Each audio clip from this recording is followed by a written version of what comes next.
Yo, c'est Noémie et aujourd'hui je vous retrouve pour vous présenter ma wishlist pour le mois d'août. Comme vous pouvez le constater, j'ai les cheveux dans le vent parce qu'il fait extrêmement chaud et j'ai mis le ventilateur. Donc voilà, mes cheveux vont se balancer, je crois même que ça gigote derrière moi, mais voilà, je pouvais pas faire autrement que de mettre le ventilo, j'espère juste que vous l'entendrez pas beaucoup. Comme d'habitude, je vous mets par ici le timer qui vous permettra de vous retrouver plus facilement dans cette vidéo en fonction des genres qui vous intéressent le plus pour ces sorties du mois d'août.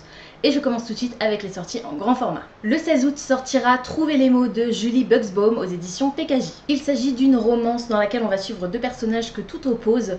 Un jeune homme qui est fou amoureux de la jeune fille dont il va être question. Malheureusement, cette jeune fille a perdu son père il y a peu de temps et elle cherche un petit peu une échappatoire à tous ces gens qui n'arrêtent pas de lui demander comment elle se sent. Ils vont du coup faire connaissance et commencer à se lier d'amitié et qui sait peut-être créer une jolie histoire d'amour. Sortira également Abélard et Lily de Laura Criddle aux éditions Castlemore. Il s'agit à nouveau d'une romance dans laquelle on va rencontrer un jeune homme qui est atteint du syndrome d'Asperger et une jeune femme qui est carrément l'opposé puisqu'elle est hyper active et c'est leur attirance pour les lettres d'amour qui va les rapprocher. Toujours le 16 août sortira 600 heures dans la vie extraordinaire d'Edward Stanton de Craig Lancaster aux éditions Milady. On va ici rencontrer un personnage qui lui également est atteint du syndrome d'Asperger et il va devoir sortir un petit peu de sa bulle puisque il va avoir je crois une nouvelle voisine avec son fils.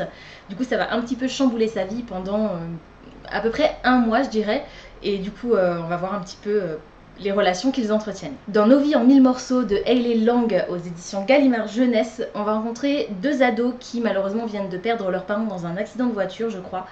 Et ils vont se retrouver de New York à partir chez une vieille tante, il me semble, dans la campagne galloise. C'est clairement le paysage qui m'intéresse dans ce roman puisque tout ce qui est île britannique m'a toujours fascinée donc voilà, j'ai hâte de voir un petit peu ce que va donner cette histoire. Je vous présente maintenant Rien ne va plus sous les étoiles de Jenny McLachlan aux éditions de La Martinière Jeunesse. Ici on va faire la connaissance d'une jeune ado qui pendant l'absence de sa mère va devoir s'occuper de sa petite sœur qui n'est qu'un bébé.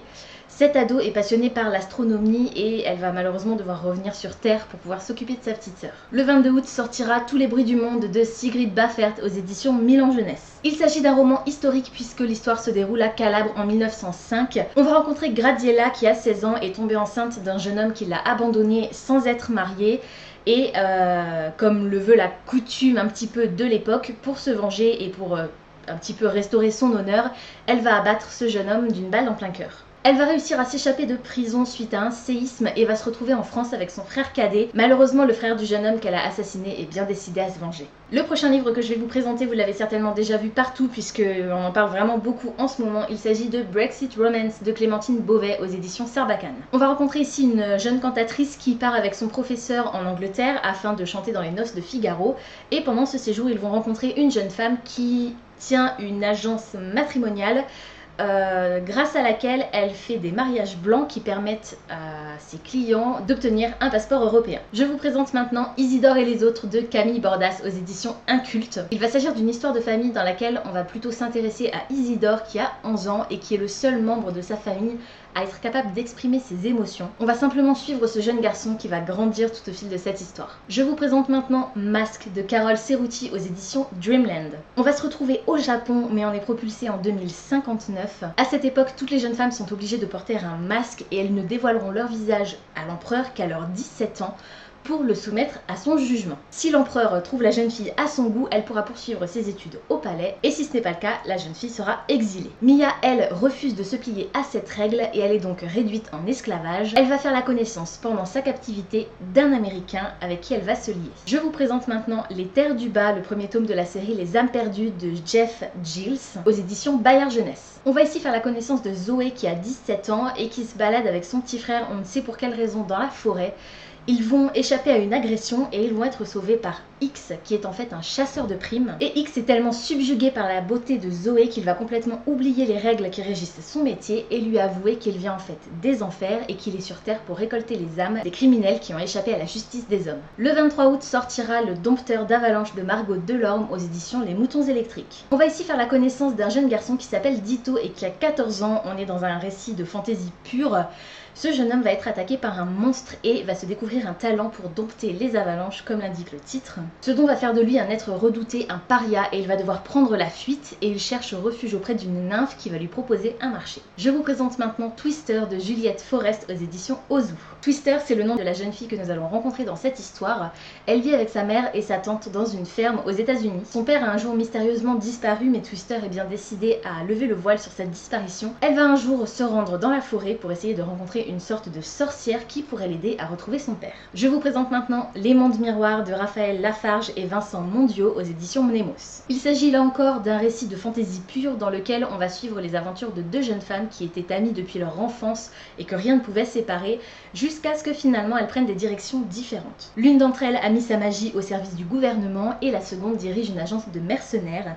Les deux jeunes femmes vont devoir s'allier pour repousser les attaquants de la capitale. Toujours le 23 août sortira l'Académie diplomatique d'Issulden, Les Ombres Assassines de Arthur Ténor aux éditions Scrinéo. Il s'agit encore une fois d'un roman de fantasy dans lequel diverses créatures vont devoir s'allier pour repousser l'ennemi. Le 29 août sortira Lily the Kid de Lisa Mars aux éditions BMR. Il s'agit d'une romance dans laquelle on va rencontrer Lily et Simon. Lily aime Simon depuis qu'elle est enfant. Malheureusement, le jeune homme, lui, ne la voit que comme une petite sœur, une petite fille. Plusieurs années plus tard, Simon est devenu un chanteur reconnu et Lily est bien décidée à faire évoluer leur relation. Et j'en termine avec les sorties en grand format pour le mois d'août en vous présentant les déclinaisons de la Marguerite de Séraphine Menu aux éditions Thierry Magnier. On va ici faire la connaissance de Maggie qui est l'aînée d'une famille de 4 enfants et qui a beaucoup de mal à trouver du temps pour elle. Elle va profiter d'un voyage scolaire en Italie pour s'éloigner un petit peu de sa famille et surtout essayer de se rapprocher du jeune homme dont elle est amoureuse. Je passe maintenant aux sorties en format poche et en date du 16 août, je vous présente Les Jours d'après de Christine Armel aux éditions Milady. On va suivre ici Kate qui, 10 ans après la mort de son époux, a réussi à retrouver le bonheur. Seulement, elle commence à faire des rêves et elle a l'impression que son ancien mari essaie de rentrer en contact avec elle. Sortira également le 16 août Chaleur de Joseph Incardona aux éditions Pocket. On va se retrouver ici en Finlande pendant les championnats du monde de sauna et on a deux personnages qui ont décidé d'arrêter la compétition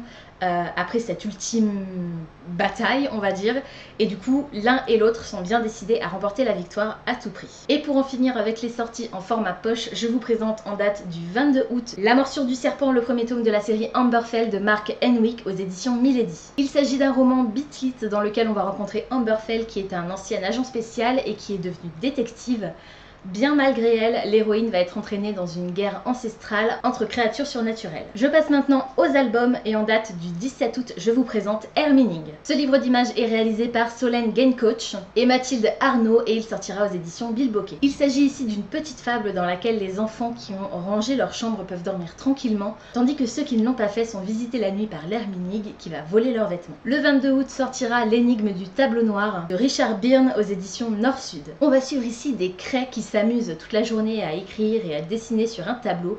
Seulement on profite de leur absence pour effacer leurs œuvres et du coup l'inspecteur bleu va mener l'enquête. Dans Quand je serai grand, je serai de Quentin Grébane aux éditions Mijade. Il s'agit d'un album qui va déconstruire les clichés sexistes puisqu'on va assister à des échanges entre une maîtresse et ses élèves. La maîtresse a demandé aux enfants ce qu'ils aimeraient faire quand ils seraient plus grands. Et pour en finir avec les albums, je vous présente en date du 29 août 1001 fourmis de Johanna Césac aux éditions Actes Sud Junior. C'est un album qui permet à l'enfant d'explorer la campagne avec ses animaux, ses plantes, etc.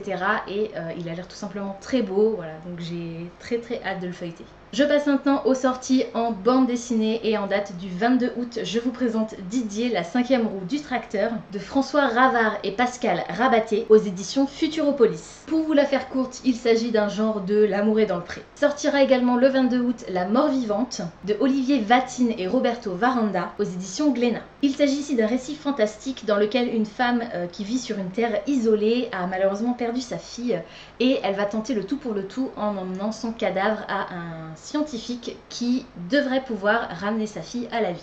Je vous présente maintenant en date du 29 août deux titres qui sortiront dans la collection Vinifera des éditions Glénat. Il s'agit des Moines de Bourgogne et des Amphores de Pompéi. Je trouve que les couvertures sont sublimes.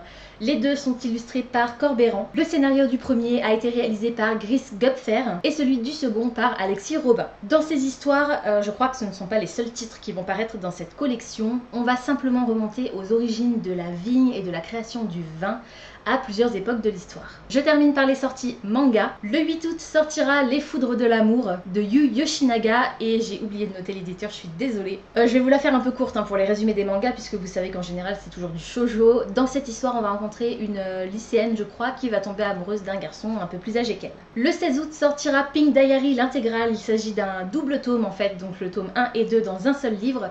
C'est écrit et réalisé par Jenny et ça sortira aux éditions Delcourt. On va ici faire la connaissance de Kyoko qui tenait un journal à l'époque où elle était amoureuse d'un garçon et elle avait arrêté de tenir ce journal quand elle avait découvert que le garçon dont elle était amoureuse aimait lui une autre fille. Elle va recroiser ce garçon et du coup reprendre son journal, sauf qu'elle va découvrir que lui et sa petite amie vont intégrer son lycée. Le 22 août sortira Strange Dragon, le premier tome de la série de Keiko Ishihara aux éditions Bambou. Ici c'est toujours un shoujo, mais un shoujo fantastique, presque même fantasy plutôt je dirais, puisqu'on va rencontrer une jeune fille qui va partir en quête des dragons pour pouvoir mériter le trône auquel elle prétend. Elle va faire la connaissance d'un garçon qui est en réalité un dragon sous forme humaine et elle va tomber sous son charme. Le 29 août sortira Le vieil homme et son chat de Nekomaki aux éditions Casterman. Cette fois-ci pas de shoujo du tout, il s'agit plutôt d'une bande dessinée, donc un manga évidemment, mais plutôt humoristique dans lequel on va rencontrer un professeur retraité qui vit avec son chat qui a une dizaine d'années et on va simplement suivre leurs aventures. Le 30 août sortira SOS Love de Yasuko aux éditions Akata. Ici on va faire la connaissance de Kayo qui n'est pas très douée pour les études mais qui s'en fiche un petit peu parce que elle sait déjà qu'elle veut épouser un homme qui sera